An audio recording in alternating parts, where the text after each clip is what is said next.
WCPO 9 News reporter Jake Ryle broke this story back in February, and this is the first in a series of I-Team stories he's doing to find out who's at fault and what can be done for those who are experiencing damage.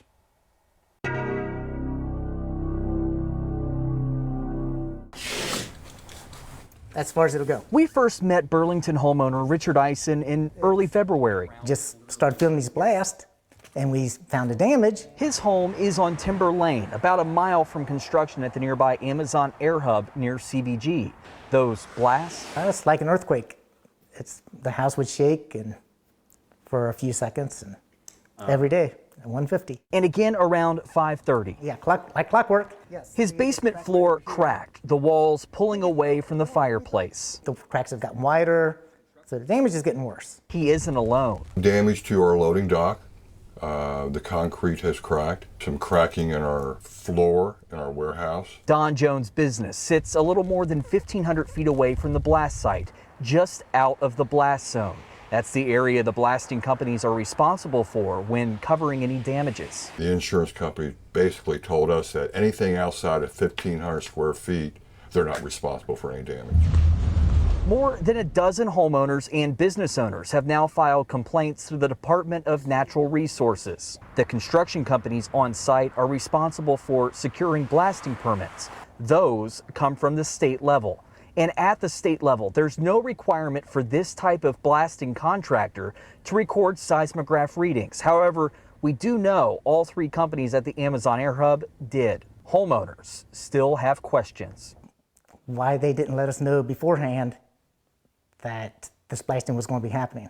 There's no state requirement for a blasting company to give any sort of notice that blasting is occurring. Those who live and work inside the blast zone were still notified, but for folks like Ison, those were never there. There's just cracks everywhere. No notice gave him no time to take pictures before the damage occurred. They said it'd be about $20,000 to fix it. I wanted to address a few of the issues homeowners are having. To help these property owners get answers, the WCPO 9 I-Team put in an open records request with the Kentucky Energy and Environment Cabinet. We asked for all blasting reports from the Amazon site to determine if the construction companies are operating under state code. What we got back? Citations and inspections. How many blast reports did we receive? 0. We now know those reports are property of the blasting company. They aren't public record.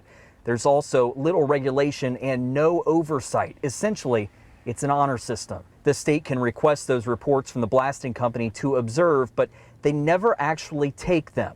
What the state did tell us is that all blasts were well within the state's blasting requirements. However, according to a document we found on the Energy and Environment Cabinet's website, it is still possible for homes to get new cracks in the foundation or for cracks to expand well below those state regulations. Because all we have is that they're a word that they're not blasting above the legal limit.